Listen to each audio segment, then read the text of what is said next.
I am joined now by Ross Levi. He is the executive director of the Empire State Pride Agenda. Ross, thanks very much for your time tonight. Pleasure to be here, Liz. So we have this new Carl Palladino incident. It is taking the gay community by storm, and people are really quite upset with some comments that he made yesterday. Your initial reaction was very strong. You basically said he's not fit to be governor because of this. That's correct. I mean, this week, this is the cover of People magazine this week, and it pretty much captures where New Yorkers are, and in fact most Americans are, which are concerned and horrified at the recent spate of hate crimes incidents and suicides of LGBT youth. So you would think at a time like this, you would have a gubernatorial candidate talking about compassion, talking about mutual respect, talking about how we all need to get together as citizens. What do we get from Carl Palladino? We get this. We get him literally saying that a whole segment of law-abiding citizens, LGBT New Yorkers, their lives are not as valid as his. That is not a reasonable comment for somebody to make who wants to be the leader of our state. Well, it was quite clear what he was doing, obviously. He was trying to play to a very conservative group of people, which are Orthodox rabbis in Brooklyn, who have made their sentiments on the issue of gay marriage and homosexuality quite clear, obviously. But he did disavow this idea that people who are gay are dysfunctional, but he also did not disavow this quote, that he doesn't want children to be brainwashed into thinking that homosexuality is an equally valid and successful option. It isn't. That's what you're responding to when you talk about him disenfranchising a whole group of people? Absolutely. He has called a whole segment of the population invalid. He has called my life and the lives of my community invalid. How can he possibly represent the whole state when there's a significant part of law-abiding New Yorkers that he doesn't have the ability to represent? He calls it brainwashing to talk about mutual respect for each other, when in fact most New Yorkers would refer to that as getting along. Okay, so he also then subsequently went on national TV this morning and he said a number of other things, and one of which it regards the gay pride parades that happen all over the state, but specifically a very large gay pride parade in Manhattan. I'd like you to take a listen to that. I'm not talking about him being brainwashed. I'm talking about young children. Young children should not be exposed to that at a young age. They don't understand, and it's a very difficult thing. And exposing them to homosexuality, especially at a gay pride parade, and I don't know if you've ever been to one, but they wear these little Speedos and they grind against each other, and it's just a terrible thing. Okay, so what he was saying specifically was that it was inappropriate for Andrew Cuomo to bring his daughters to march in the gay pride parade in Manhattan. He later, in subsequent interviews, called the gay pride parade disgusting, the behavior that occurs there. I've covered a number of them. I've been to them. There is a colorful crowd at this parade. You're talking about people who are in drag. You talk about people who sometimes wear small outfits. Is that appropriate for children to see? That may be one section of the parade, but the vast majority of the parade is parents walking with their kids, community groups, literally all the walks of New York State and New York City. These are people that are doctors and lawyers and clergy people, and we are New York. And so the parade is actually a very good event to see the full diversity of our community. It's why so many politicians come. It's why so many families come. But in terms of the sections of the parade that some people might find offensive, I mean, it's always been that way. Do you think that there should be any way to tone it down? There's no way to tell people how to live their lives. The parade is and it's a march, not a parade. It's a political action. People are out there expressing themselves. That's what our community is about.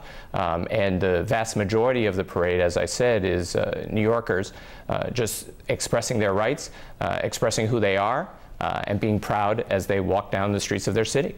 Now, the other thing that he said actually is that he has the same beliefs as the Catholic Church. I mean, for a lot of people, this is a religious issue. And he said, actually, he has a nephew who is gay, he says, and that he is close to this person, and he just doesn't want gay people to get married. What do you say to people who say that?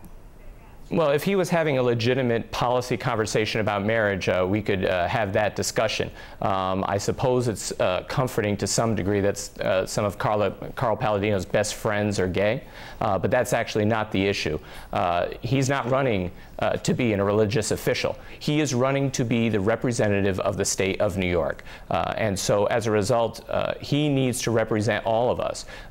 LGBT people, the parents of LGBT youth, should not have to be second-guessing and worrying that their governor is siding himself with those who think we are less than, that we are second-class citizens, that our lives are not valid to those of our neighbors. That's somebody who is not fit to represent our state. Well, but there are people, to play devil's advocate, and we have heard time and time again that this is actually a church issue, a separation of church and state issue, that the state shouldn't make decisions about this. The counter argument is that the state issues marriage licenses. Is that it?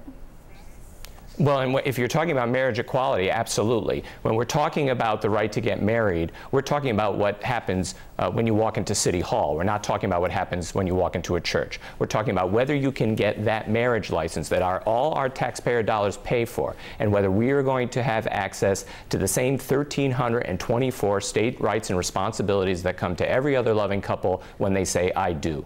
To deny that to us is patently unfair, it's bad public policy, and it's disrespecting a whole segment of our population. You know, Ross, it seems like particularly at this point where this issue has now become so divisive in the governor's race, that it actually could set back the whole effort at a time when you are pushing very hard in the legislature to keep the Senate, in particular, in Democratic hands. If it flips back to the Republicans, what does that mean for the possibility that gay marriage will be brought to the floor?